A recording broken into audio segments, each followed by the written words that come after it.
we must not lose sight of the fact that when we had no input whatsoever in making. I have publicly said we must Africanize the law. Let me explain what I mean.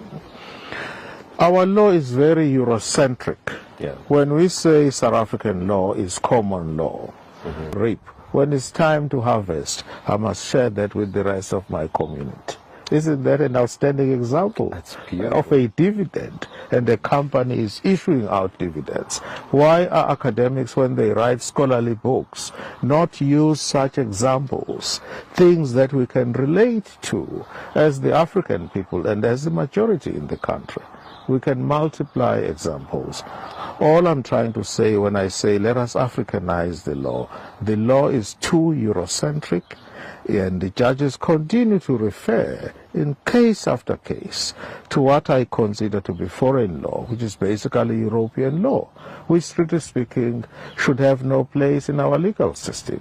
We should be paying more and more attention to our needs so that our system can rapidly evolve in line with our constitution.